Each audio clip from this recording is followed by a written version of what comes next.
Hey guys, GG here and welcome in. Today we're going to have a look at the top 4 socials and how their algorithms work.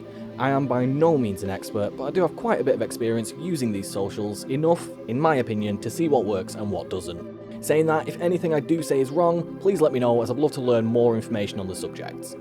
So first up, a little bit about the algorithms. A lot of the time you hear people say, "Oh, the algorithm's against me, the algorithm hates me," when in actual fact it doesn't. We discussed this in my Discord, and here's the analogy that we came up with. The algorithm is like an ancient god. He's not against you, you just need to make the right offerings and he'll give you what you want. Now whilst this may be true, everyone's ancient god may work slightly differently, which brings into focus the matter of knowing what your personal audience wants. Take for instance my TikTok account. I started that at the beginning of lockdown and have gained 1900 followers by posting guitar videos daily. However, since I've come back to streaming, I've been posting stream videos and they've not been doing too well. One of them has done better than any other video on my TikTok, but we'll get into that later. But you can see the obvious problem here. My audience followed me because of my guitar videos, so having such a rapid change into stream clips stopped them from watching videos, which in turn stops TikTok from pushing the video out on the For You page. At this point, it was less about appeasing the algorithm gods and more about appeasing my audience. So let's take a look at some of the socials and how their ancient gods work, and how you can help people's socials. First up is YouTube. YouTube's content is video based, as we all know.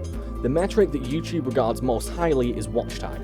Have a video with over 75% audience retention? Then that is most likely going to be pushed onto other people's homepages. And next comes interaction. Are people sharing, liking and commenting on your videos? If not, then maybe you need to switch something up in your video. Add a CTA, or call to action, which can either be something on screen or something as simple as don't forget to like, comment and subscribe. Again, a discussion raised in my Discord was what makes you want to subscribe or like a video, and most of the responses were CTAs. However, with CTAs, it's proven that more people are likely to act on them at the end of the video, which makes sense really, as if your video has kept them entertained for the duration, they're more likely to have found value in it. Another thing mentioned was consistent content, which as we all know, platforms will reward consistent content. One of the best ways of viewing your audience retention is by heading into the YouTube studio and taking a look at analytics. You can see where your viewers are dropping out of the video. Now most people may ask, yeah, it's great I can see they're dropping out, but once they've dropped out, there's nothing I can do about it, is there? And whilst this may be true for your just published post, you can use this knowledge to your advantage in your next video. If you notice people are always dropping out of a video at 2 minutes 30, then make something exciting happen there. Add a J-cut, a big bang, a zoom in. These simple little edits could make all the difference to your next video. And with the rise of short-form content, hello there TikTok, YouTube have also introduced YouTube Reels, which is an area on YouTube where you can upload up to 60-second videos with the hashtags shorts, and it will be sent to a different section of YouTube and displayed with other people's shorts at random. I've seen a decent amount of views through using this and would highly recommend it. Now moving on to Twitch. Twitch's algorithm works very, very differently to all other platforms, as unfortunately, Twitch just does not care for the smaller streamers. I'm not going to go over all the things you've already heard, such as good audio quality, camera placements, interacting with chat, etc, etc. You've heard it 1,000 times, and quite frankly, so have I. You are the only promotion you can give yourself on Twitch, which means making the most of your other socials. So let's take a look at Instagram, this weird little picture sharing platform. Many of you will have used Instagram, but I personally don't see streamers using it often. This isn't to say streamers don't use it. Now the easiest way to grow on Instagram is consistency. Yep, that's a word that's going to crop up a lot throughout this video. And applying a technique called the $80 technique. Thank you, Gary Vee. For those of you not familiar with this technique, it is finding your niche and 10 hashtags related to it. Leave a comment on 9 posts within these 10 hashtags daily. Using this method, countless people have grown their Instagrams to insane heights. Now interestingly enough, the folks at Instagram have clearly seen a rise in short-form content, as previously discussed in the YouTube section, and have added the Instagram Reels.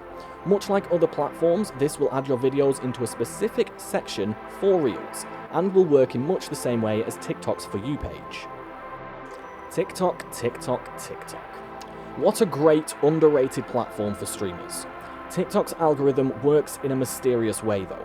One video could get 5,000 views, another one could get 5.